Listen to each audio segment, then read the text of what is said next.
என்ன மாப்பிள்ள, எப்போதும் வேலையை விட்டு வந்து ட்ரெஸ்ஸை மாற்றிட்டு உட்காந்துருவேன். நீ என்ன ட்ரெஸ்ஸை கூட மாற்றாம செல்லை நோண்டிட்டு உட்காந்துருக்க?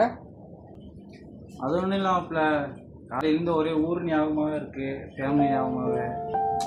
அதான் ஊருக்கு டிக்கெட்டை போட்டு கிளம்பலான்னு பார்க்குறேன். அதான் டிக்கெட்டு பார்த்துக்கிட்டு இருக்கேன். என்ன மாப்பிள்ள, ஊருக்கு போறியா? ஆமாம் மாப்பிள்ள, ஊருக்கு தான் போகிறேன். என்ன செய்ய, ஒரே ஞாபகமாக இருக்குது. அப்படின்னா வீட்டுக்கு நானும் கொஞ்சம் ஜாமான் வாங்கி தரேன், கொண்டு போறியா மாப்பிள்ள? இதில் என்ன மாப்பிள்ள இருக்குது? உனக்கு செய்யாமல் யாருக்கு செய்ய போகிறேன்? கொடு கொண்டு போகிறேன், ஒன்றும் பிரச்சனை இல்லை. Tomorrow.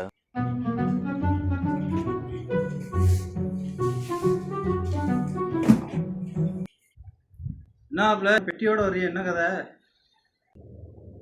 ஊருக்கு போகிறேன்டியல்ல, அதனால தான் ஜாமான் வாங்கிட்டு வந்தேன். ஊருக்கு போகிறேன்ட்டேண்ணா? ஆமாம், நேற்று டிக்கெட்லாம் பார்த்துக்கிட்டு இருந்தேன். கேட்டதுக்கு ஊருக்கு போகிறேன்டா, நான் வாங்கிட்டு வருவான்னு கேட்டால் வாங்கிட்டு வான்டா. அதுக்கா வாங்கிட்டு வந்தேன் இப்போ? வேற எதுக்கு? அட பைத்தியக்காரனே, நான் போகிறதுக்கு இன்னும் 6 மாதம் இருக்குடா. அதுக்குள்ள நீ வாங்கிட்டு வந்த? 6 மாதத்துக்கு தான் அப்போக்கு வந்து டிக்கெட் பார்த்துட்டு இருந்தியாடா? இப்போ உள்ளதுக்கு விலைவாசி, இப்போ உள்ள விலைவாசி எப்படி இருக்குன்னு பார்க்கறதுக்கான்னு பார்த்துக்கிட்டு இருந்தேன். அதை நம்பியே போய் வாங்கிட்டு வந்தேன். போ. சோலி முடிச்சு.